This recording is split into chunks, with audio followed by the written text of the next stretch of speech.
ایک دن خلیفہ ہارون الرشید کے وزیر جعفر جب خلیفہ کے پاس آئے تو انہیں خاموش اور رنجیدہ پایا۔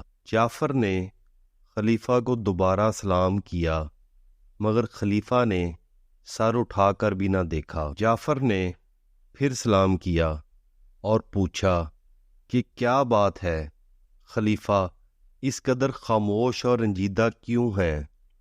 خلیفہ نے جواب دیا، کسی سے میرا بات تک کرنے کو جی نہیں چاہتا، اب تم آ گئے ہو تو کوئی اچھی بات کرو۔ جعفر نے کہا، آج آپ کے شہر میں گشت کرنے کا دن ہے، اگر مناسب سمجھیں تو لباس تبدیل کر کے شہر میں چلیں، اس طرح آپ کا دل بھی بہل جائے گا۔ خلیفہ تیار ہو گئے، انہوں نے اپنا لباس تبدیل کیا اور بھیس بدل کر محل کے خفیہ دروازے سے نکل کر شہر کی طرف چل پڑے۔ راستے میں ایک جگہ دیکھا کہ ایک نابینا اندھا فقیر کھڑا ہے، یہ دونوں اس کی طرف بڑھے۔ فقیر نے آہٹ سن کر صدا لگائی کہ اللہ کے نام پر بابا کچھ خیرات ملے۔ خلیفہ نے ایک اشرفی نکال کر فقیر کے ہاتھ پر رکھ دی اور چلنے لگے۔ فقیر نے ان کا دامن پکڑ لیا اور بولا، جس طرح آپ نے اللہ کے نام پر مجھے یہ دیا ہے، اسی طرح ایک تھپڑ میرے منہ پر لگا دیجئے۔ خلیفہ ہارون الرشید نے یہ عجیب سوال سن کر بڑے حیران ہوئے اور اسے ایک نابینا فقیر کی بڑھ سمجھ کر آگے بڑھنے لگے، لیکن فقیر نے دامن نہ چھوڑا اور اصرار کرنے لگا کہ میرے منہ پر ایک چاٹا ماریے، اور اگر یہ منظور نہ ہو تو مجھے آپ کی اشرفی قبول نہیں، اسے واپس لے لیجئے۔ خلیفہ نے اس کے اصرار پر مجبور ہو کر اس کے منہ پر ہلکے سے ایک چاٹا مارا۔ کچھ دور جانے پر ہارون رشید کو خیال آیا کہ فقیر نے جو یہ حرکت کی تو ضرور اس میں کوئی راز ہے۔ انہیں جستجو ہوئی کہ یہ راز معلوم کرنا چاہیے۔ انہوں نے وزیر سے کہا کہ وہ اس فقیر کو جا کر بتا دے کہ اس کو ایک اشرفی خلیفہ نے دی ہے اور ان کو حکم ہے کہ کل دوپہر کو ان کے دربار میں وہ حاضر ہو۔ وزیر نے خلیفہ کے حکم کی تعبیر کی اور پھر دونوں آگے بڑھے۔ کچھ دور گئے ہوں گے کہ دیکھا کہ ایک نوجوان ایک گھوڑی پر سوار ہے اور اس گھوڑی کو بڑی بے رحمی سے مار رہا ہے۔ خلیفہ کو یہ بہت ناگوار گزرا اور انہوں نے وزیر جعفر سے کہا کہ اس نوجوان کے پاس جاؤ اور اس کو بتاؤ کہ ہم کون ہیں، اور کہو کہ وہ کل دوپہر ہمارے دربار میں حاضر ہو۔ وزیر نے خلیفہ کے حکم کے مطابق نوجوان کو روک کر ہدایت دی کہ وہ کل دوپہر دربار میں حاضر ہو۔ اب خلیفہ ہارون الرشید اور ان کے وزیر جعفر آگے بڑھے تو انہیں شہر کے کنارے پر ایک بڑا عالی شان مکان نظر آیا۔ خلیفہ نے وزیر سے کہا، معلوم ہوتا ہے کہ یہ مکان ہمارے کسی افسر کا ہے، جاؤ ذرا معلوم تو کرو یہ افسر کون ہے، کس کا مکان ہے اور اس کا برتاؤ اپنے پڑوسیوں اور اس علاقے کے لوگوں کے ساتھ کیسا ہے۔ وزیر جعفر نے مکان کے پاس جا کر معلومات کی تو انہیں بتایا گیا کہ یہ عالی شان مکان ایک شخص کا ہے جس کا نام حسن حبال ہے۔ یہ ایک بہت غریب آدمی تھا، اس کی مشکل سے گزر بسر ہوتی تھی۔ پھر ایک دم اس کے پاس بہت دولت آ گئی، اب یہ ایک بڑا تاجر ہے اور کارخانہ دار ہے۔ یہ چونکہ پہلے رسیاں بنانے کا کام کرتا تھا، رسیاں بڑھتا تھا، اور اب اس نے رسیاں بٹنے کے کارخانے بنا رکھے ہیں، اس لیے لوگ اس کو حسن حبال کہتے ہیں۔ اپنے پڑوسیوں اور محلہ کے لوگوں کے ساتھ اس کا برتاؤ بہت اچھا ہے۔ وزیر نے واپس آ کر خلیفہ ہارون الرشید کو یہ ساری باتیں بتائیں۔ خلیفہ نے سن کر کہا، اس کا حال بھی معلوم ہونا چاہیے کہ اس کے پاس اتنی ڈھیر ساری دولت کہاں سے آئی۔ اس کو بھی کل دوپہر ہمارے دربار میں طلب کرو۔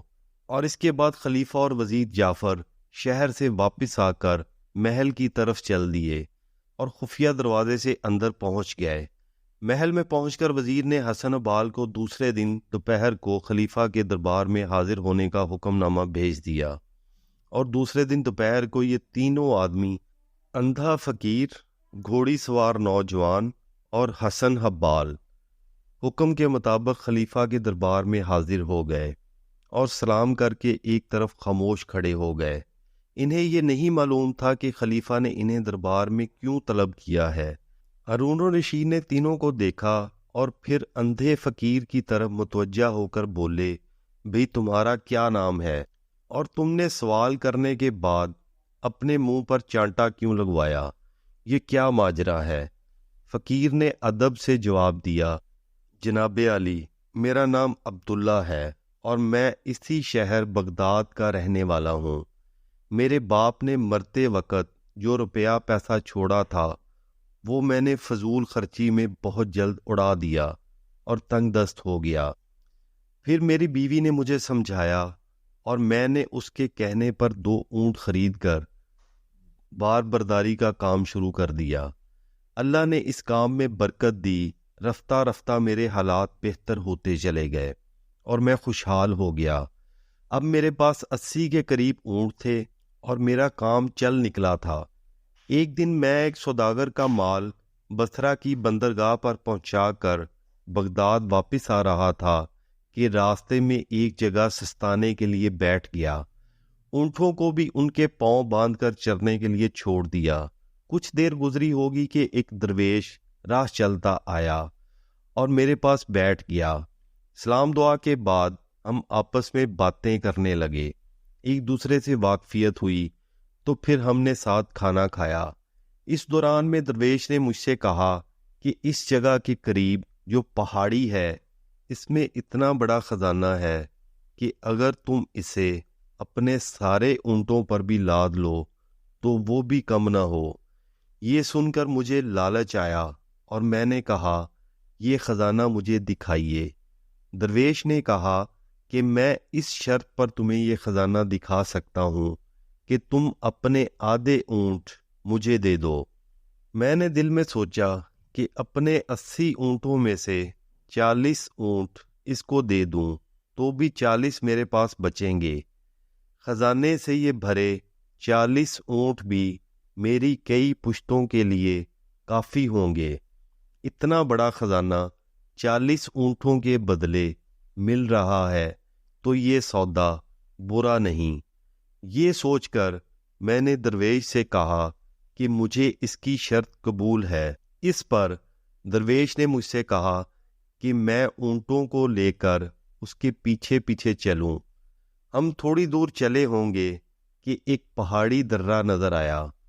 درہ چونکہ بہت تنگ تھا اس لیے اونٹوں کو ایک قطار میں کر کے میں درویش کے پیچھے پیچھے اس درے میں داخل ہوا۔ کچھ دور چلنے کے بعد درویش رک گیا اور کہنے لگا، ہم خزانے تک پہنچ چکے ہیں، اونٹوں کو یہیں بٹھا دو۔ میں نے اس کے کہنے پر اونٹوں کو بٹھا دیا۔ پھر وہ مجھے لے کر آگے چلا۔ چند قدم چل کر اس نے لکڑیاں جمع کر کے آگ جلائی اور آگ پر کوئی خوشبودار سفوف چھڑک کر کچھ پڑھنے لگا جسے میں سمجھ نہ سکا۔ چند لمحوں بعد اچانک زمین لرزنے لگی اور ایک جگہ سے زمین پھٹ گئی۔ جس جگہ پر یہ زمین پھٹی وہاں ایک عالی شان دروازہ نظر آیا۔ درویش نے مجھے اشارہ کیا کہ آؤ، پھر ہم دونوں اس دروازے کے اندر داخل ہو گئے۔ علی جا، جب میں اندر گیا تو میری آنکھیں پھٹی کی پھٹی رہ گئیں۔ ہر طرف ہیرے جواہرات اور اشرفیوں کے انبار لگے تھے۔ میں اس کو دیکھتے ہی لالچیوں کی طرح جھپٹا اور یہ زر و جوار اپنے اونٹوں پر لادنا شروع کر دیے۔ جب تمام اونٹ بھر گئے اور ہم واپس جانے کے لیے دروازے سے نکلنے لگے تو درویش نے چاندی کی ایک ڈبیا ایک صندوق سے نکالی اور مجھے دکھا کر اپنی جیب میں رکھ لی۔ اس کے بعد اس نے پھر کچھ پڑھنا شروع کیا جس کو میں سمجھ نہ سکا۔ ہم ابھی دروازے سے نکلے ہی تھے کہ زمین ہلی اور پھر خزانے کا دروازہ خود بخود بند ہو گیا۔ ہم پھر اسی درے پر پہنچ گئے جہاں سے گزر کر آئے تھے۔ درے سے نکل کر درویش نے اپنے 40 اونٹ لے کر ایک طرف کو چلا اور میں اپنے باقی 40 اونٹ لے کر بغداد کی طرف روانہ ہوا۔ اے خلیفہ، میں ابھی چند قدم ہی چلا ہوں گا کہ میرے دل میں اچانک خیال آیا کہ بلا وجہ میں نے 40 اونٹ درویش کو دے دیے۔ اگر یہ بھی میرے پاس ہوتے تو کتنا بڑا خزانہ میرے پاس ہوتا۔ میں نے یہ تو سوچا ہی نہیں کہ درویش کی بدولت مجھے مفت میں اتنا بڑا مال مل گیا، اور اپنے 40 اونٹ ہاتھ سے نکل جانے کا افسوس کرنے لگا۔ پھر مجھ سے صبر نہ ہو سکا اور میں دوڑ کر درویش کے پاس گیا اور اسے کہنے لگا کہ حضرت، آپ تو تارکے دنیا ہے، اتنے اونٹوں کا انتظام نہیں کر سکیں گے۔ بہتر ہوگا کہ 10 اونٹ ان میں سے مجھے واپس کر دیجئے۔ میری یہ بات سن کر درویش نے کچھ کہے بغیر ان میں سے 10 اونٹ مجھے واپس کر دیے اور 30 اونٹ لے کر وہاں سے چلا گیا۔ میں 10 اونٹ لے کر واپس آنے لگا تو پھر مجھے خیال آیا کہ میں نے بڑی بیوقوفی کی، کچھ اور اونٹ واپس مانگ لیتا، اور اس خیال کے آتے ہی میں پھر درویش کی طرف بھاگا اور اسے روک کر اسے کہا، ارے بھائی، آپ تو درویش لوگ ہیں، 30 اونٹوں کا بھی انتظام کیسے کریں گے؟ میں اس کام سے واقف ہوں، اونٹوں کی دیکھ بھال کرنا جانتا ہوں، اس لیے میں ان کی دیکھ بھال کرتا رہتا ہوں۔ بہتر ہے کہ آپ 20 اونٹ مجھے اور دے دیں۔ درویش نے اب بھی کچھ نہ کہا، خاموشی سے 20 اونٹ میرے حوالے کر دیے اور 10 اونٹ لے کر چل دیا۔ عالی جا، میں لالچ میں اندھا ہو رہا تھا۔ میں نے سوچا کسی ترکیب سے باقی 10 اونٹ بھی درویش سے واپس لے لوں۔ چنانچہ میں پلٹا اور دوڑتا ہوا درویش کے پاس جا پہنچا، اور جو 10 اونٹ اس کے پاس باقی رہ گئے تھے وہ بھی اسی طرح کی باتیں کر کے میں نے اس سے لے لیے۔ اونٹ لے کر اب بھی میں واپس ہو ہی رہا تھا کہ مجھے چاندی کی اس ڈبیا کا خیال آیا جو درویش نے میرے سامنے اپنی جیب میں رکھی تھی۔ میں سوچنے لگا کہ اس ڈبیا میں کوئی ایسی قیمتی چیز ہے کہ درویش نے زر و جوار کہ 40 اونٹ کچھ کہے سنے بغیر مجھے دے دیے۔ اس لیے جیسے بھی ہو یہ ڈبیا مجھے حاصل کرنی چاہیے۔ میں نے چکنی چپڑی باتیں کر کے اور اس کی خوب تعریفیں کر کے اس سے التجا کی کہ وہ یہ ڈبیا بھی مجھے دے دے، مگر درویش نے صاف انکار کر دیا۔ اس کے انکار کرنے سے مجھے اور بھی یقین ہو گیا کہ اس ڈبیا میں زر و جواہر سے بھی بڑھ کر کوئی قیمتی چیز ہے۔ افسوس عالی جا کہ لالچ میں میری آنکھوں پر پردہ ڈال دیا تھا اور بدقسمتی میرے دروازے پر دستخط دے رہی تھی۔ شاید در بدر کی ٹھوکریں کھانا اور بھیک مانگنا ہی میری قسمت میں لکھا تھا کہ میں نے زر و جواہر سے بھرے 80 اونٹوں کی پرواہ نہ کی اور اس ڈبیا کو حاصل کرنے کے لالچ میں دیوانہ ہو گیا۔ میں نے درویش کو دھمکی دی کہ اگر اس نے یہ ڈبیا میرے حوالے نہ کی تو میں زبردستی اسے چھین لوں گا۔ درویش نے جب یہ دیکھا کہ میں ڈبیا لیے بغیر واپس نہیں جاؤں گا تو اس نے وہ ڈبیا جیب سے نکال کر میرے حوالے کر دی اور ایک طرف چل دیا۔ میں نے اسے روکا اور کہا کہ تم نے ڈبیا تو دے دی، اس میں ہے کیا یہ بھی تو بتاتے جاؤ۔ درویش نے جواب دیا کہ اس میں ایک عجیب قسم کا سرما ہے، اگر اس سرمے کو دائیں آنکھ میں لگاؤ تو زمین میں دفن ساری دنیا کے خزانے نظر آ جاتے ہیں۔ میں یہ سن کر بہت خوش ہوا اور میں نے درویش سے کہا کہ وہ یہ سرما میری دائیں آنکھ میں لگا دے۔ پہلے تو درویش نے انکار کیا، پھر جب میں نے اصرار کیا تو اس نے ڈبیا میں سے سرما دانی نکالی۔ سرما دانی نکال کر ایک سلائی سے جو سرما دانی کے ساتھ رکھی تھی سرما میری دائیں آنکھ میں لگا دیا۔ سرما لگاتے ہی مجھے زمین کے پوشیدہ خزانے نظر آنے لگے۔ میں نے سوچا کہ ایک آنکھ میں سرما لگانے کی یہ تاثیر ہے، اگر دونوں آنکھوں میں یہ سرما لگا دیا جائے تو اور نہ جانے کیا کیا پوشیدہ چیزیں نظر آنے لگیں گی۔ چنانچہ میں نے درویش سے کہا کہ وہ میری بائیں آنکھ میں بھی یہ سرما لگا دے۔ میری یہ بات سن کر وہ بولا کہ میں ایسا نہیں کروں گا، اس کی تاثیر الٹی ہے۔ اگر بائیں آنکھ میں تم نے یہ سرما لگوایا تو نقصان اٹھاؤ گے اور اندھے ہو جاؤ گے۔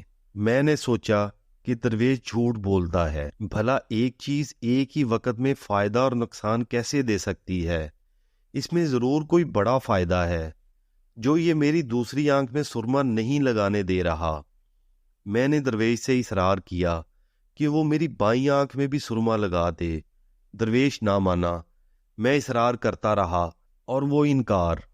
آخر کار میں نے تنگ آ کر کہا، اگر اس نے میری بائیں آنکھ میں سرما لگانے سے انکار کیا تو میں اسے جان سے مار ڈالوں گا۔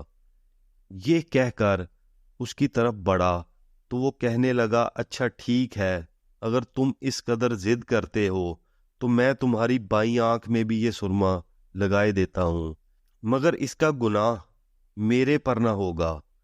تمہیں جو نقصان پہنچے گا اس کے ذمہ دار تم خود ہی ہوگے۔ میں نے کہا، ہاں تم سرما لگا دو۔ درویش نے سلائی دے کر میری بائیں آنکھ میں سرما لگا دیا۔ جو ہی سلائی سرما لگنے کے بعد میری آنکھ سے نکلی، میری دنیا ہی تاریک ہو گئی۔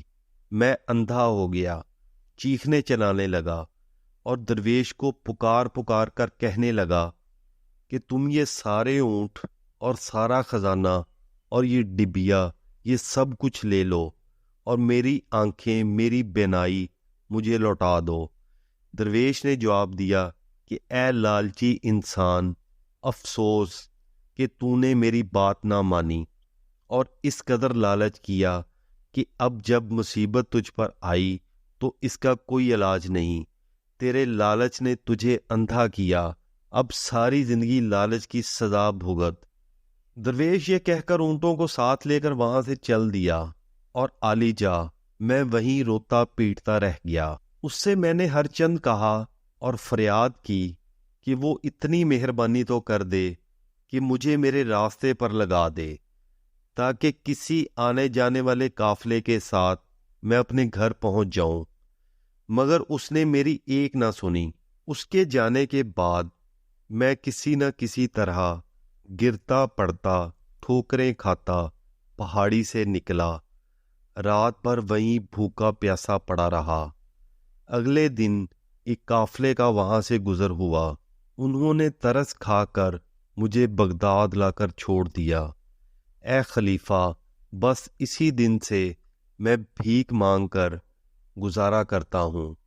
میں نے یہ عہد کر لیا تھا کہ جو مجھے بھیک دے گا اس سے میں یہ کہوں گا کہ خدا کے لیے ایک چانٹا بھی میرے منہ پر مار دے کہ مجھے اپنے لالچ کی سزا ہمیشہ ملتی رہے۔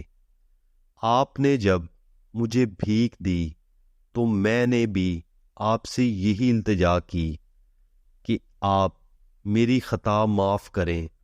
خلیفہ نے نابینا فقیر کی کہانی سن کر کہا، واقعی تمہاری کہانی عبرتناک ہے، لالچ کا انجام برا ہوتا ہے۔ خیر، اب تم بھیک مانگنا اور چانٹیں کھانا چھوڑ دو، تمہیں کافی سزا مل گئی۔ آج سے تمہیں روزانہ شاہی خزانے سے 4 درہم ملتے رہیں گے، جو تمہاری گزر بسر کے لیے کافی ہے۔ اس کے بعد خلیفہ ہارون الرشید نے گھوڑی پر بے رحمی کرنے والے نوجوان کو طلب کیا۔ نوجوان نے آگے بڑھ کر خلیفہ کو سلام کیا اور خاموش کھڑا ہو گیا۔ ہارون الرشید نے کہا، اے نوجوان، اب تم بتاؤ، تم اس گھوڑی کو اس قدر بے رحمی سے مار رہے تھے۔ جانوروں پر ظلم کرنا ہرگز گوارا نہیں کر سکتا میں۔ نوجوان نے سر جھکا لیا مگر کوئی جواب نہیں دیا۔ خلیفہ کے چہرے پر ناراضگی کے آثار نمایاں ہوئے۔ انہوں نے کہا، نوجوان، اگر تم نے گھوڑی پر ظلم کرنے کی معقول وجہ نہ بتائی تو تمہیں سخت سزا دی جائے گی۔ نوجوان نے سر جھکایا ہوا تھا اور ابھی تک کوئی جواب نہ دیا۔ خلیفہ کا غصہ دیکھ کر نوجوان کانپنے لگا اور بولا، اگر جان بخشی ہو تو میں اپنی داستان سناؤں۔ خلیفہ نے کہا، ڈرو نہیں، اگر تم نے سچ سچ سب کچھ بتا دیا تو تمہارا قصور معاف کر دیا جائے گا۔ نوجوان کو اب اطمینان ہوا اور اس نے یوں کہنا شروع کیا، عالی جا، میرا نام لقمان ہے۔ میرا باپ ایک دولت مند اور عزت دار آدمی تھا، یوں کہ میرے باپ کے پاس روپے پیسے کی کمی نہیں تھی، اس لیے بڑے لاڈ پیار سے میری پرورش ہوئی۔ لیکن ابھی میری شادی بھی نہ ہوئی تھی کہ باپ اور ماں دونوں کا سایہ میرے سر سے اٹھ گیا اور میں دنیا میں اکیلا رہ گیا۔ کچھ دن تو ان کے غم میں اداس رہا، پھر میں نے ہمت پر کمر باندھی اور باپ کا کاروبار سنبھال لیا۔ مجھے تنہائی بہت ستاتی تھی۔ میں نے شادی کی ٹھانی اور ایک خوبصورت لڑکی سے شادی کر لی جس کا نام آمن تھا۔ نکاح کے بعد جب دلہن گھر میں آئی اور رات کو ہم دونوں کھانا کھانے بیٹھے تو میں اس کے کھانے کے طریقے کو دیکھ کر حیران رہ گیا۔ دسترخوان پر طرح طرح کے مزیدار کھانے تھے، لیکن اس نے کسی کھانے کو شوق سے نہ کھایا، بس چاندی کے کانٹے کے ذریعے چند ٹکڑے منہ میں ڈال لیے۔ مجھے اس پر تعجب ہوا، لیکن میں نے سوچا کہ اب بھی اس کا نیا نیا بیاہ ہوا ہے، شرم کے مارے نہیں کھا رہی۔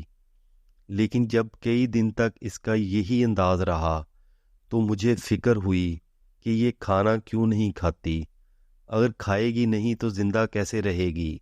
یہ سوچ کر میں اس کی حرکات و سکنات پر نظر رکھنے لگا۔ ایک دن ایسا ہوا کہ ہم دونوں سو رہے تھے۔ آدھی رات کو میری بیوی بستر سے اٹھی، میری بھی آنکھ کھل گئی، لیکن میں یہ دیکھنے کے لیے کہ یہ کیا کرتی ہے چپ چاپ بستر پر اس طرح پڑا رہا جیسے گہری نیند سو رہا ہوں۔ میری بیوی نے اٹھ کر عمدہ لباس پہنا اور آہستہ سے دروازہ کھول کر باہر نکل گئی۔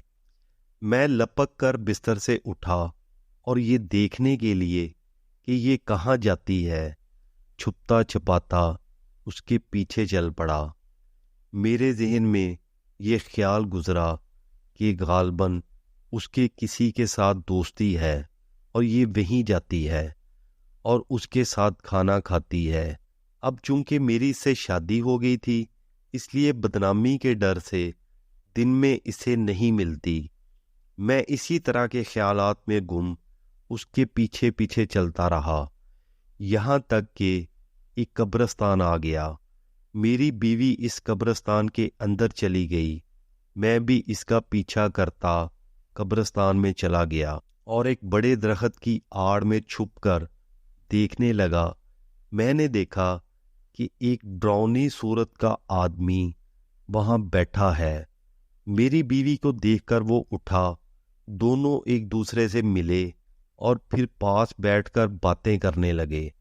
میں چونکہ دور تھا اس لیے ان کی باتیں نہ سن سکا، لیکن لگ رہا تھا جیسے ان دونوں میں بڑی دوستی ہے۔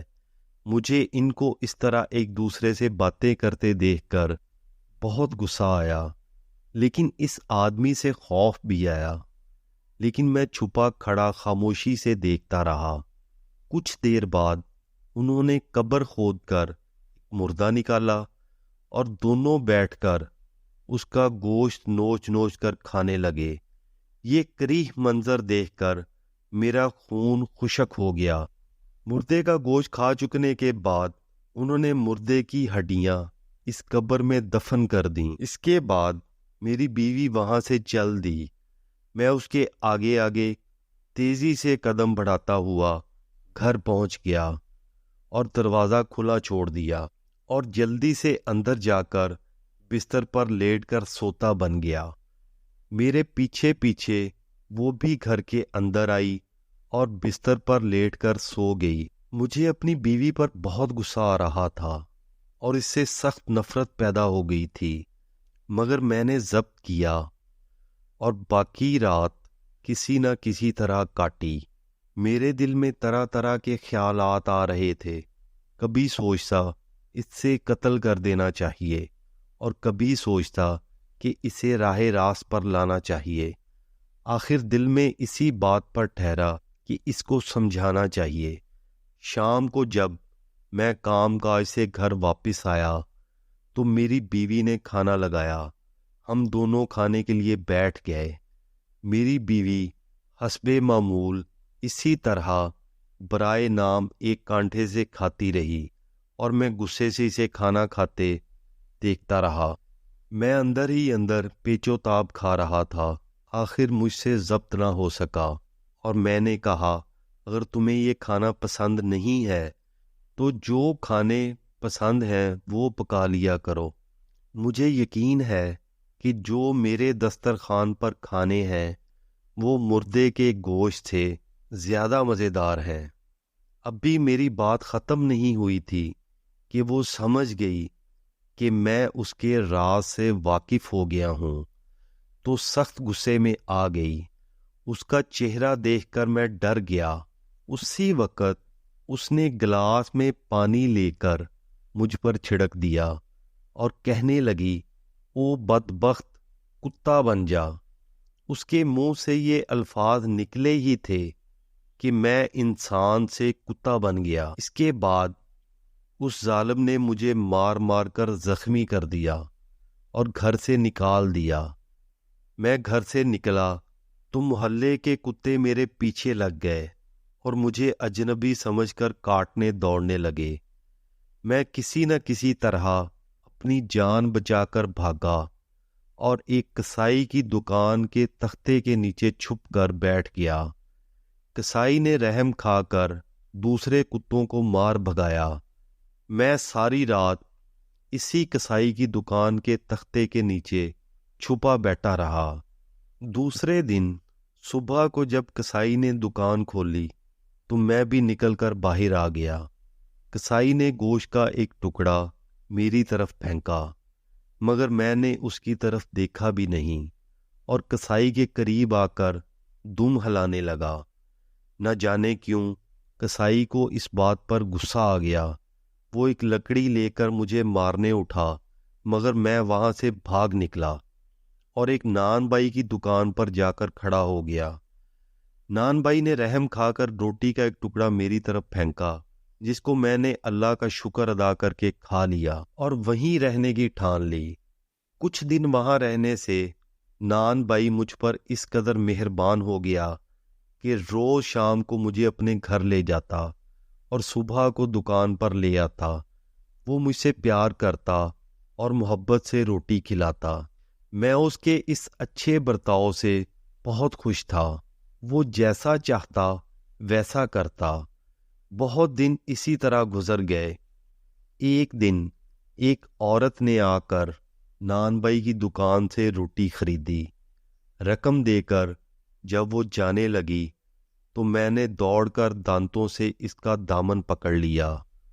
سب لوگ حیران ہوئے۔ عورت نے دامن چھڑانے کی کوشش کی، مگر میں نے دامن نہ چھوڑا۔ جو رقم اس نے دی تھی وہ نان بائی کے ہاتھ میں تھی۔ جب اس نے مجھے اپنی طرف بلایا تو میں نے اچک کر رقم اس کے ہاتھ سے لے لی اور ایک سکہ جو اس میں کھوٹا تھا وہ میں نے الگ کر کے نان بائی کی طرف پھینک دیا۔ جب نان بائی نے اسے دیکھا تو عورت سے کہا، یہ سکہ کھوٹا ہے، اسی لیے میرے کتے نے تمہارا دامن پکڑ لیا۔ عورت کہنے لگی کہ نہیں، یہ کھوٹا نہیں ہے۔ نان بھائی بولا، میرا کتا کھرے اور کھوٹے کی پہچان رکھتا ہے، اگر یقین نہ ہو تو دوسرے سکوں میں سکے ملا کر کتے کے سامنے پھینکو۔ چنانچہ عورت نے ایسا ہی کیا۔ میں نے پھر کھوٹے سکے کو نکال کر الگ کر دیا۔ سب لوگوں نے یہ حیرت سے تماشا دیکھا۔ میرا مالک بہت خوش ہوا، اور پھر یہ بات سارے شہر میں پھیل گئی کہ فلاں نان بائی کے پاس ایک کتا ہے جو کھرے اور کھوٹے سکے کی پہچان رکھتا ہے۔ ہر طرف سے لوگ میرا امتحان لینے کے لیے آنے لگے۔ میں ہمیشہ کھوٹے سکوں کو الگ کر دیتا۔ اب تو میری بڑی شہرت ہو گئی، اور اس کے ساتھ ساتھ نان بائی کی دکان بھی چمک اٹھی۔ لوگ دور دور سے یہاں آنے لگے۔ ہر وقت دکان پر رونق لگی رہتی۔ ایک دن ایک عورت اس دکان پر آئی اور ایک کھوٹا سکہ دوسرے سکوں میں ملا کر نان بائی کو دے دیا۔ نان بائی نے پرکھنے کے لیے رقم میرے سامنے ڈال دی۔ میں نے کھوٹا سکہ الگ کر دیا۔ عورت نے یہ دیکھ کر کہا کہ واقعی تو سچا ہے۔ پھر نان بائی کی آنکھ بچا کر مجھے اشارہ کیا کہ میرے ساتھ آ۔ میں اس کا اشارہ سمجھ گیا، اور اس عورت کے جانے کے بعد اس کے پیچھے پیچھے چل دیا۔ نان بائی کو خیال بھی نہ گزرا۔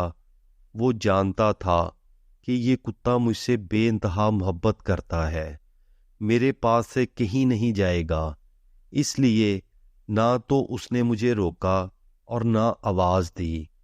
اس سے پہلے بھی میں ادھر ادھر چلا جاتا تھا۔ خیر، میں اس عورت کے جس نے مجھے اشارہ کیا تھا پیچھے پیچھے چلنے لگا۔ چلتے چلتے وہ ایک گھر میں داخل ہوئی۔ میں بھی اندر چلا گیا۔ وہاں ایک خوبصورت نوجوان لڑکی بیٹھی تھی۔ عورت نے میری طرف اشارہ کر کے اس سے کہا، بیٹی، یہ وہ کتا ہے جو کھرے اور کھوٹے سکوں کی شناخت کرتا ہے۔ لڑکی نے میری طرف غور سے دیکھا اور کہا، میں ابھی سب کچھ بتا دیتی ہوں۔ اس کے بعد اس لڑکی نے پانی پر کچھ پڑھ کر پھونکا، اور پھر وہ پانی مجھ پر چھڑک کر بولی، اگر تو کسی اور شکل سے کتے کی شکل میں آیا ہے تو اپنی اسی اصلی شکل پر آ جا۔ اس کا یہ کہنا تھا کہ میں کتے سے پھر انسان بن گیا، اور اس نوجوان لڑکی کے قدموں پر گر کر اس کا شکریہ ادا کرنے لگا۔ پھر میں نے اس کو اپنا پورا قصہ سنایا، جسے سن کر وہ افسوس کرنے لگی۔ پھر وہ بولی، میں چاہتی ہوں اس عورت کو اس کے کیے کی سزا دوں۔ لڑکی یہ کہہ کر ایک کمرے میں گئی، اور تھوڑی دیر بعد ایک گلاس میں پانی لے کر باہر آئی۔ وہ گلاس اس نے مجھے دیا اور کہا، اس میں جو پانی ہے وہ گھر لے جاؤ اور اپنی بیوی پر چھڑک دینا، پھر جس جانور کا نام تم لو گے تمہاری بیوی وہی جانور بن جائے گی۔ میں لڑکی کا شکریہ ادا کر کے سیدھا اپنے گھر پہنچا۔ میری بیوی مجھے دیکھ کر حیران ہوئی۔ میں نے فوراً پانی اس پر چھڑکا اور کہا، گھوڑی بن جاؤ۔ وہ اسی لمحے گھوڑی بن گئی۔ میں اسے پکڑ کر استبل میں لے گیا اور خوب مارا، یہاں تک کہ میں تھک گیا۔ علی جا، یہ وہی گھوڑی تھی جس پر کل میں سوار تھا اور چابک مار رہا تھا۔ میرا یہ سلوک محض سزا کے طور پر ہے، میں ذاتی طور پر ظالم انسان نہیں ہوں۔ خلیفہ نے نوجوان کی یہ داستان اور حیرت انگیز کہانی سنی، پھر کہنے لگا، کیا تم اپنی بیوی کو اس کی اصلی صورت پر نہیں لا سکتے؟ نوجوان نے کہا، علی جا، یہ اپنی اصلی شکل میں آ گئی تو پھر فساد برپا کرے گی۔ اس کی سزا یہی ہے کہ یہ ہمیشہ گھوڑی ہی بنی رہے۔ گھوڑی کا مالک نوجوان جب اپنی داستان سنا چکا تو خلیفہ نے حسن حبال کو اشارہ کیا اور کہا کہ وہ بتائے اس نے اتنا مال کہاں سے حاصل کیا۔ حسن حبال آگے بڑھا اور یوں اپنی کہانی شروع کی۔ عالی جا، میرا نام حسن حبال ہے اور میں شہر بغداد میں رسی بٹنے کا کام کیا کرتا تھا۔ صبح سے شام تک سخت محنت کرنے کے باوجود مشکل سے اپنی بیوی بچوں کا پیٹ بھرنے کے قابل روزی نصیب ہوتی تھی۔ ایک عرصہ تک اسی غربت اور افلاس میں دیانتداری سے زندگی بسر کرتا رہا۔ بے ایمانی اور جھوٹ میرے نزدیک دنیا کے تمام گناہوں سے بڑھ کر گناہ تھے۔ میری یہی بات شاید اللہ کو پسند آئی اور اس نے دو اشخاص کو جن کو میں جانتا تک نہ تھا میری مدد پر آمادہ کیا۔ بعد میں یہ دونوں میرے بھی دوست بن گئے، اللہ کے فضل سے زندہ اور سلامت ہیں اور میری کہانی کے گواہ ہیں۔ ان میں سے ایک کا نام سعدی اور دوسرے کا نام سعد ہے۔ اے خلیفہ، سعدی امیر کبیر آدمی تھا اور سعد غریب، لیکن دونوں میں پرخلوص دوستی تھی۔ دونوں ایک دوسرے کا دم بھرتے تھے۔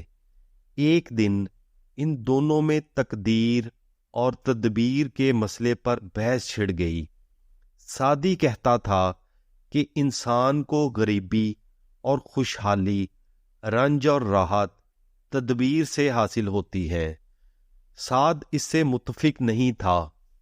اس کا کہنا تھا کہ خوشی اور غمی، خوشحالی اور غریبی اللہ کی طرف سے ہے۔ جو کچھ ہوتا ہے تقدیر سے ہوتا ہے۔ اگر تقدیر خراب ہو تو تدبیر سے کچھ نہیں بنتا۔ دونوں دوستوں میں یہ بحث دیر تک رہی لیکن کوئی فیصلہ نہ ہو سکا۔ آخر انہوں نے کہا کہ چلو آزماتے ہیں اور اس طرح کہ ایک غریب آدمی کو کچھ رقم دی جائے اور دیکھا جائے کہ وہ اس رقم سے کہاں تک اپنی حالت بہتر بنا سکتا ہے اور اپنی تدبیر سے کس قدر خوشحال ہو سکتا ہے۔ یہ فیصلہ کر کے دونوں ایک ایسے غریب آدمی کی تلاش میں نکلے جو محنتی ہو۔ بہت تلاش کے بعد انہوں نے میرا انتخاب کیا۔ ایک دن دونوں میرے پاس آئے۔ سلام دعا کے بعد انہوں نے مجھ سے میرا حال پوچھا۔ میں نے خوش دلی سے بتا دیا کہ میری گزر بسر کیسے ہو رہی ہے۔ اس پر دونوں نے آپس میں مشورہ کیا اور فیصلہ کیا کہ تدبیر اور تقدیر کی آزمائش کے لیے میں موزوں آدمی ہوں۔ یہ فیصلہ کرنے کے بعد سعدی نے، جو تدبیر کا قائل تھا، مجھ سے کہا، حسن، اگر میں تمہیں 200 اشرفیاں کاروبار کے لیے دوں تو کیا تم اس رقم سے اپنا کاروبار اتنا بڑھا لو گے کہ تم خوشحال ہو جاؤ؟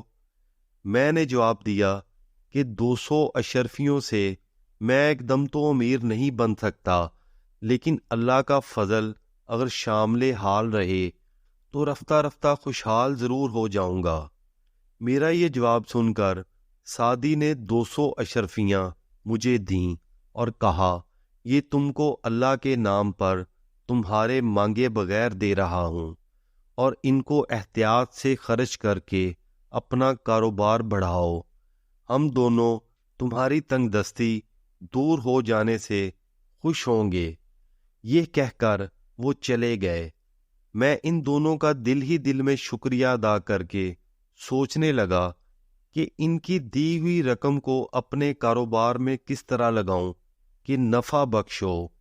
چند گھنٹوں کی سوچ بچار کے بعد میں نے فیصلہ کیا کہ مجھے ان اشرفیوں کا کیا کرنا ہے۔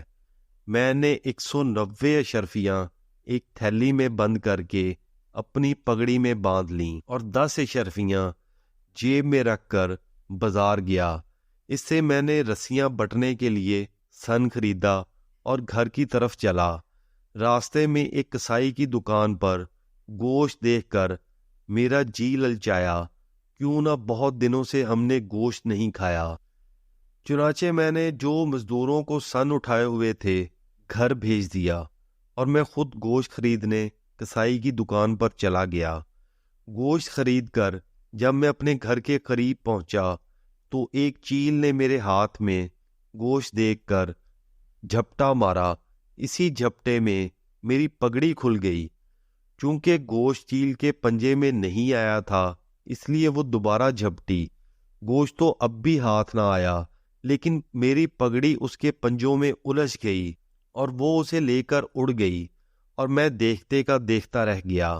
میں اس کے پیچھے بھاگا لیکن وہ نہ جانے اڑ کر کس طرف چلی گئی تھی۔ آخر تھک ہار کر اور اشرفیاں گنوا کر میں ننگے سر گھر پہنچا۔ مجھے اشرفیوں کے جانے کا افسوس تو تھا، لیکن میں اس سے زیادہ پریشانی یہ تھی کہ اگر سعدی نے آ کر پوچھا کہ تم نے اس اشرفیوں کا کیا کیا تو میں اس کو کیا جواب دوں گا؟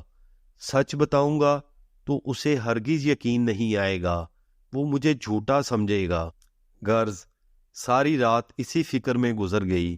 میری بیوی نے جب مجھے فکر مند دیکھ کر پوچھا کہ کیا بات ہے، میں اتنا پریشان کیوں ہوں، تو مجھے اس کے اشرفیوں کے اس طرح چلے جانے کا قصہ سنانا پڑا۔ وہ بھی رونے لگی۔ میں نے اس کو سمجھایا کہ قسمت میں جو لکھا ہے وہ پورا ہو کر رہتا ہے۔ ہماری قسمت میں غریبی لکھی ہے تو ایک سعدی کیا، لاکھ سعدی بھی ہمیں دولت مند نہیں بنا سکتے۔ خیر، چند دنوں تک اشرفیوں کا غم رہا، پھر میں اپنے کام میں لگ گیا۔ سارا دن محنت کرتا اور جو روزی ملتی اس سے گزر بسر کرتا۔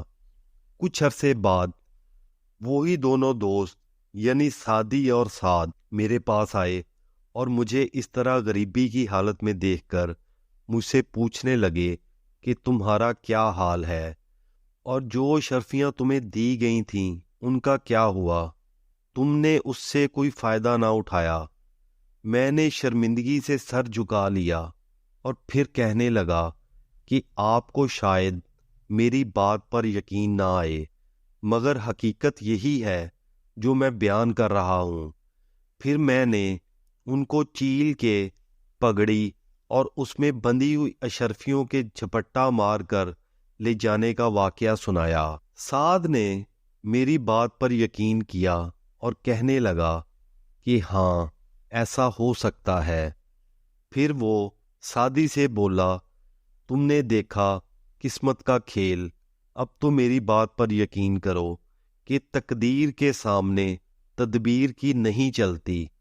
مگر سعدی نے پھر یہی کہا کہ نہیں، اصل چیز تدبیر ہے، تقدیر کچھ نہیں۔ کچھ دیر دونوں میں اسی بات پر بحث ہوتی رہی اور پھر سعدی نے 200 اشرفیاں نکال کر مجھے دیں اور کہا کہ ان کو کام میں لاؤ، پہلے کی طرح ضائع مت کرنا، مجھے امید ہے تم اس رقم سے خوشحال ہو جاؤ گے۔ یہ کہہ کر وہ چلے گئے اور میں اپنے کام میں لگ گیا۔ اتفاق سے اسی وقت میں گھر میں اکیلا تھا۔ میرے بیوی بچے عزیزوں کے پاس گئے ہوئے تھے۔ میں اپنی دکان سے گھر واپس آیا تو میں نے مٹی کے ایک برتن میں 199 شرفیاں ڈال کر اس مٹی کے برتن کا منہ بند کر دیا اور ایک ٹوکرے میں جس میں بھوسا بھرا ہوا تھا چھپا کر رکھ دیا۔ 10 شرفیاں میں نے اپنے پاس رکھ لیں، جس سے میں نے رسیاں بٹنے کے لیے سن خریدا، اور اس واقعہ کے چوتھے دن میری بیوی بچے گھر واپس آئے۔ میں اپنی بیوی کو یہ بتانا بھول گیا تھا کہ میں نے بھوسے کے ٹوکرے میں اشرفیاں چھپا دی ہیں، اور دکان پر چلا آیا۔ اتفاق سے اسی دن گلی میں ایک شخص کھلی بیچتا ہوا آیا۔ میری بیوی کو سر دھونے کے لیے کھلی چاہیے تھی۔ اس نے بھوسے کا ٹوکرا اس آدمی کو دے دیا اور اس کے بدلے اس سے کھلی خرید لی۔ دوپہر کو جب میں گھر آیا تو میں نے دیکھا کہ بھوسے کا ٹوکرا غائب ہے۔ ٹوکری کو دیکھ کر مجھے اشرفیاں یاد آئیں جو میں نے بھوسے میں رکھی تھیں اور اس میں چھپا رکھی تھیں۔ میں نے بیوی سے پوچھا کہ بھوسے کا ٹوکرا کہاں ہے، تو اس نے بتایا کہ وہ تو اس نے پھیری والے کو دے کر سر دھونے کے لیے کھلی خرید لی۔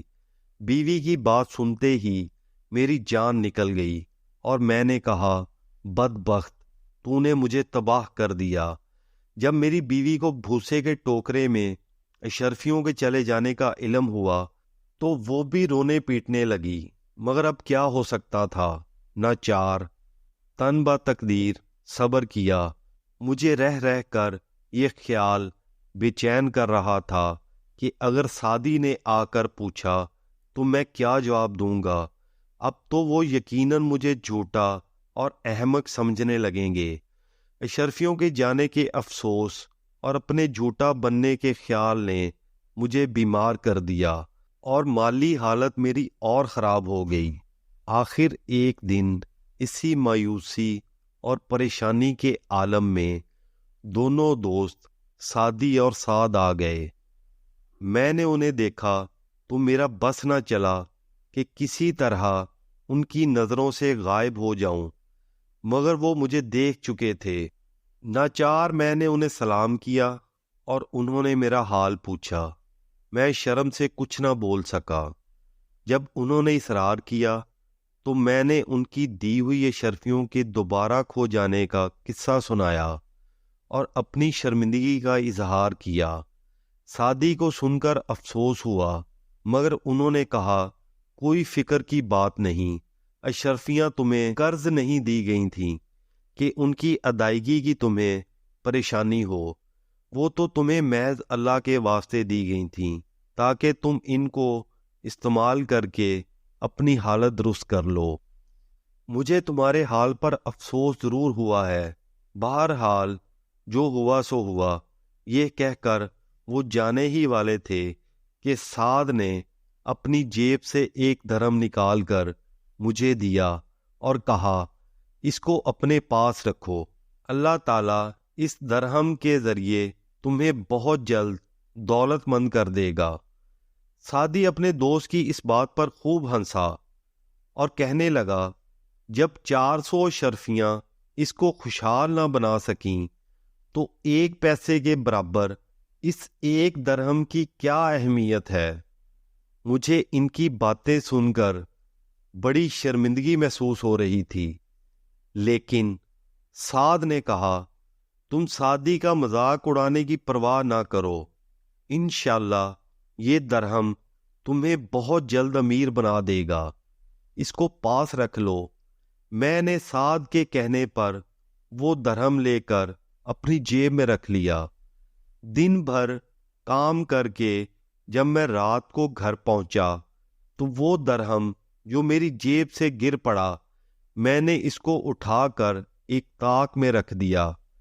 اس بات کو 2 ہی ایک دن گزرے ہوں گے کہ میرے پڑوس میں جو ماہی گیر رہتا تھا اس کی بیوی میرے ہاں آئی اور میری بیوی سے کہنے لگی، ہمارا مچھلی پکڑنے کا جال ٹوٹ گیا اور اسے ٹھیک کرنے کے لیے ایک سوت لانا ہے، اگر 1 درہم ہو تو دے دو۔ محلے میں ہر جگہ پوچھ آئی، کہیں سے 1 درہم نہیں ملا۔ میری بیوی نے وہ درہم جو سعد نے مجھے دیا تھا اور میں نے طاق میں لا کر رکھ دیا تھا، اس ماہی گیر کی بیوی کو اٹھا کر دے دیا اور وہ چلی گئی۔ دوسرے دن وہ صبح آئی اور کہنے لگی کہ میرے میاں نے تمہارا شکریہ ادا کیا ہے اور کہا ہے کہ اگر یہ درہم نہ ملتا تو میں جال ٹھیک نہ کر سکتا اور آج ہم بھوکے سو جاتے۔ اب میں مچھلیاں پکڑنے جا رہا ہوں اور میرا وعدہ ہے کہ جو مچھلی پہلے میرے جال میں آئے گی وہ تمہیں دوں گا۔ دوپہر کو ماہی گیر کی بیوی ہماری پڑوسن پھر آئی، اس کے ہاتھ میں ایک مچھلی تھی۔ میری بیوی کو مچھلی دے کر کہنے لگی، جال ڈالنے پر پہلی یہ مچھلی آئی اور یہ میرے میاں نے تمہیں بھیجی ہے۔ میری بیوی نے مچھلی لینے سے انکار کیا اور کہا اس کی کیا ضرورت ہے، مگر ماہی گیر کی بیوی نے اصرار کیا اور مچھلی دیکھ کر چلی گئی۔ جب میری بیوی مچھلی کو صاف کرنے بیٹھی اور اس نے اس کا پیٹ چاک کیا تو اس میں سے شیشے کا ایک ٹکڑا نکلا۔ اس نے بچوں کو کھیلنے کے لیے دے دیا، بچے اس سے کھیلتے رہے۔ رات کو جب ہم دسترخوان پر کھانے کے لیے بیٹھے تو میرے بڑے لڑکے نے شیشے کے اس ٹکڑے کو چپکے سے اندھیرے میں ایک طرف رکھ دیا اور وہ چمکنے لگا۔ اس کی چمک دیکھ کر دوسرا لڑکا اس کی طرف لپکا اور اسے اٹھا لیا۔ بڑے نے وہ اس سے لینا چاہا، اب دونوں میں چھینا جھپٹی اور دنگا فساد شروع ہو گیا۔ بڑا لڑکا اسے لے کر اندھیری کوٹھڑی میں گھس گیا۔ اس شیشے کے ٹکڑے کی چمک سے کوٹھڑی روشن ہو گئی۔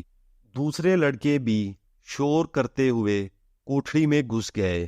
میں پریشان ہو کر انہیں ڈانٹنے کے لیے کوٹھڑی میں گیا تو شیشے کے ٹکڑے کو یوں چمکتا دیکھ کر حیران رہ گیا۔ باہر لا کر دیکھا تو چراغ کی روشنی اس کے سامنے ماند تھی۔ میں نے چراغ گل کر دیا تو بھی مکان میں روشنی رہی۔ میں نے کہا چلو سعد کے درہم سے اتنا فائدہ تو ہوا کہ چراغ جلانے کے لیے تیل کے پیسے بچیں گے۔ شیشے کے اس ٹکڑے کو لینے کے لیے میرے لڑکوں میں جو چھینا چھپٹی ہوئی اور جو شور مچا، اس سے پڑوسیوں کو فکر ہوئی کہ نہ جانے کیا معاملہ ہے۔ چنانچہ دوسرے دن جب میں کام پر چلا آیا تو ہمارے ہمسایہ میں جو جوہری رہتا تھا اس کی بیوی ہمارے گھر آئی اور پوچھنے لگی خیریت تو ہے؟ تمہارے گھر میں رات کو کیا شور شرابہ تھا؟ میری بیوی نے کہا کچھ نہیں، شیشے کے ایک چمکدار ٹکڑے پر یہ سب آپس میں لڑ رہے تھے۔ جوہری کی بیوی نے کہا وہ شیشے کا ٹکڑا کیسا ہے، ذرا دکھاؤ تو صحیح۔ میری بیوی نے لا کر اسے دکھایا۔ جوہری کی بیوی نے اسے دیکھا تو حیران رہ گئی اور بولی یہ مجھے دے دو، میں اسے خرید لیتی ہوں۔ اس پر میرے لڑکوں نے شور مچایا کہ نہیں، ہم اسے نہیں بیچیں گے۔ جوہری کی بیوی اپنے گھر گئی اور اپنے شوہر کو جا کر بتایا کہ خواجہ حسن حبال کے گھر اس طرح سے ایک بہت قیمتی ہیرا آ گیا ہے اور وہ لوگ اس کی قدر و قیمت سے ناواقف ہیں، غریب ہیں، اسے فوراً خرید لینا چاہیے۔ ایسا نہ ہو کہ انہیں اس کی قیمت معلوم ہو جائے اور پھر وہ زیادہ رقم کا مطالبہ کریں۔ جوہری کی بیوی اپنے میاں سے بات کر کے میرے گھر آئی اور میری بیوی سے کہنے لگی کہ وہ اس شیشے کے ٹکڑے کے بدلے میں 20 اشرفیاں دینے کو تیار ہے۔ ابھی وہ میری بیوی سے بات کر رہی تھی کہ میں بھی کھانا کھانے کے لیے گھر پہنچ گیا۔ میری بیوی نے سارا واقعہ مجھ سے بیان کیا۔ 20 اشرفیوں کا سن کر مجھے سعد کا خیال آیا، جس نے یہ درہم دیتے وقت کہا تھا کہ انشاءاللہ اس سے تم بہت جلد امیر ہو جاؤ گے۔ اس دوران جوہری کی بیوی نے مجھے خاموش دیکھ کر سمجھا کہ شاید میں 20 اشرفیوں پر تیار نہیں ہوں، تو جلدی سے بولی اچھا 50 اشرفیاں لے لو۔ میں تو اپنی سوچ میں تھا، سعد کے الفاظ میرے کانوں میں گونج رہے تھے۔ 20 کی بجائے 50 اشرفیوں کی بات سن کر مجھے کچھ شک ہوا۔ میں ابھی کچھ جواب نہیں دے پایا تھا کہ جوہری کی بیوی نے کہا اچھا اگر 50 اشرفیاں کم ہے تو 100 اشرفیاں لے لو بھائی، اور یہ شیشے کا ٹکڑا مجھے دے دو۔ 50 کی بجائے 100 اشرفیوں کا سن کر مجھے یقین ہو گیا کہ یہ شیشے کا ٹکڑا نہیں بلکہ قیمتی ہیرا ہے۔ چنانچہ میں نے کہا میں تو 1,00,000 اشرفیوں کے بدلے اسے دینا پسند کروں گا۔ جب جوہری کی بیوی بھی سمجھ گئی کہ مجھے اس چیز کی قیمت کا اندازہ ہے تو وہ بولی کہ 1,00,000 اشرفیاں تو بہت زیادہ ہے، البتہ میں 70,000 اشرفیاں دینے کو تیار ہوں۔ 70,000 اشرفیاں سن کر میں تو سناٹے میں آ گیا اور چند لمحے کے لیے خاموش ہو گیا۔ جوہری کی بیوی اتنی دیر میں گھر جا کر جوہری کو بلا لائی۔ جوہری کہنے لگا وہ اس ہیرے کے لیے 1,00,000 اشرفیاں دینے کو تیار ہے۔ کچھ دیر اس پر بحث ہوئی، پھر 1,00,000 پر سودا ہو گیا، اور اسی وقت جوہری 1,00,000 اشرفیاں مجھے دے کر ہیرا لے گیا۔ 1,00,000 اشرفیاں پا کر مجھے سعدی اور سعد کا خیال آیا، اور میں نے سوچا ان دونوں کو فوراً تلاش کرنا چاہیے تاکہ میں ان کا شکریہ ادا کروں۔ میں اسی وقت ان کی تلاش میں نکل کھڑا ہوا، لیکن ان کا کچھ پتہ نہ چلا۔ دوسرے دن میں نے ایک اچھی زمین خرید کر ایک عالی شان مکان بنوایا جو آپ عالی جا دیکھ چکے ہیں، اور اس مکان کو میں نے اعلیٰ سامان سے سجایا اور پھر باقی رقم سے اپنے کاروبار کو بڑھایا۔ کئی مقامات پر رسی بٹنے کے، جو میرا آبائی پیشہ تھا، کارخانے قائم کیے جن سے خوب آمدنی ہونے لگی، اور میں ایک امیر آدمی بن گیا۔ لیکن سعد اور سعدی کا خیال میرے دل سے نہ نکلا، اور میں مستقل ان کی تلاش میں رہا۔ پھر ایک دن وہ دونوں میرا حال معلوم کرنے کے لیے خود ہی اس جگہ پر آ پہنچے جہاں میں پہلے رہتا تھا۔ وہاں موجود نہ پا کر انہوں نے لوگوں سے میرے بارے میں پوچھا، تو لوگوں نے بتایا کہ خدا جانے اس کو کہاں سے اچانک اتنی دولت مل گئی کہ اب وہ بغداد کا ایک امیر سوداگر ہے۔ اس نے فلاں جگہ پر ایک عالی شان محل بنوایا ہے اور وہیں رہتا ہے۔ سعد اور سعدی آپس میں یہ بحث کرتے ہوئے کہ یہ دولت میرے پاس کہاں سے آئی، لوگوں کے بتائے ہوئے پتے پر میرے عالی شان مکان کی تلاش میں چلے گئے۔ سعدی کا دعویٰ تھا کہ انہوں نے مجھے جو 400 اشرفیاں دی تھیں یہ اسی کی بدولت ہے، اور میں نے ان کے کھو جانے کے بارے میں ان سے جھوٹ بولا تھا۔ سعد کا کہنا تھا کہ نہیں، یہ اس کے 1 درم کا کرشمہ ہے جو انہوں نے مجھے دیا تھا۔ موقع پر پہنچ کر انہوں نے میرے خادموں کے ذریعے اپنے آنے کی اطلاع کرائی۔ میں ان کا نام سن کر ننگے پاؤں ننگے سر ان کے استقبال کے لیے دوڑا، بڑی عزت سے ان کو اندر لا کر بٹھایا اور ان کا شکریہ ادا کیا۔ انہوں نے مجھے خوشحال دیکھ کر مبارکباد دی اور خوشی کا اظہار کیا۔ ادھر ادھر کی باتوں کے بعد انہوں نے جانے کو کہا، آپ دونوں میرے ساتھ کھانا کھائے بغیر ہرگز نہیں جائیں گے۔ پھر میں نے ان کی خوب خاطر تواضع کی اور عمدہ کھانا کھلایا۔ کھانا کھلانے کے بعد میں ان کو لے کر اپنے محل کے باغ میں آیا، اور میں نے ان کو اپنے دولت مند ہونے کا قصہ سنایا اور کہا یہ سب کچھ اسی 1 درہم کی برکت سے ہوا جو سعد نے مجھے دیا تھا۔ سعدی نے میری بات کو تسلیم نہ کیا اور یہی کہتے رہے کہ میری دولت ان 400 اشرفیوں کا نتیجہ ہے جو انہوں نے مجھے دی تھیں۔ ایک مچھلی کے پیڑ سے اس قدر قیمتی ہیرے کا نکلنا ناممکن بات ہے۔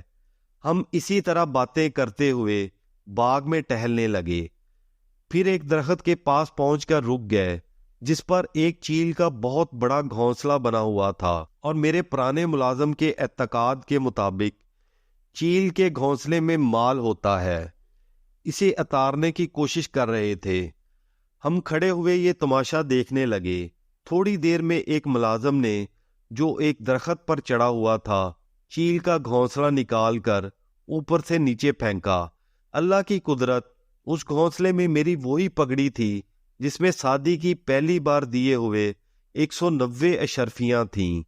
میں اپنی پگڑی کو پہچان کر لپکا اور اس میں بندھی تھیلی کو دیکھ کر خوشی کے عالم میں کہنے لگا کہ لیجئے جناب، اللہ نے میرا سچ ثابت کر دیا۔ سعدی نے کہا، ہو سکتا ہے یہ کسی اور کی پگڑی ہو، اس تھیلی میں اشرفیوں کی بجائے کچھ اور ہو۔ میں نے کہا یہ ابھی معلوم ہو جاتا ہے۔ اگر اس تھیلی میں 190 اشرفیاں ہوئیں تو یہ میری ہے۔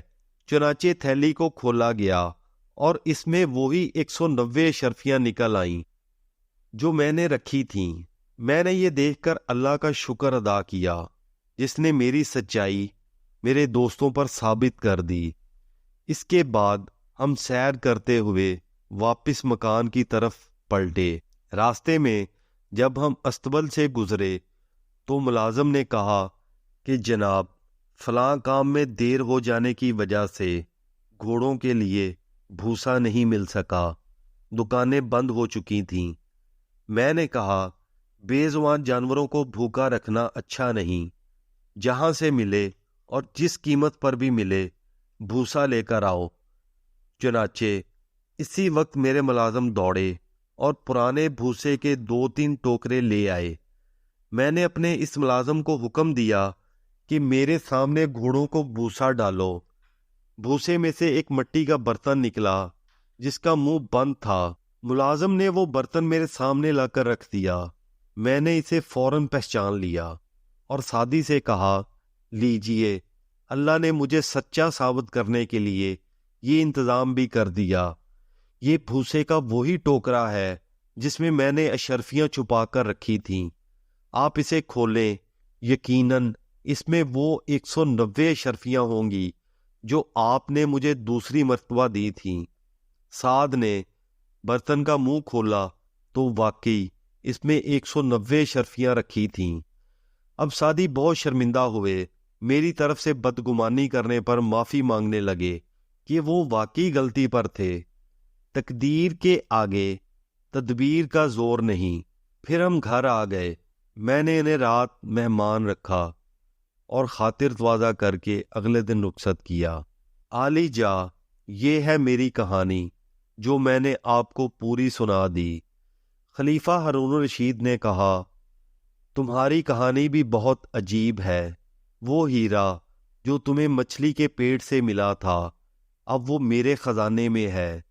تم میرے خزانچی کو جا کر یہ کہانی پھر سناؤ تاکہ وہ ہیرے کے ساتھ اس کہانی کو لکھ کر شاہی خزانے میں محفوظ کر دے۔ پھر خلیفہ ہارون الرشید نے نابینا فقیر اور گھوڑی والے نوجوان اور خوش قسمت سوداگر کو انعامات دے کر رخصت کیا۔ دوستو، کیسی تھی کہانی؟ اگر اچھی لگے تو کمنٹ میں ضرور بتائیے گا۔ ہمارے چینل کو ضرور سبسکرائب کر لیں۔ شکریہ۔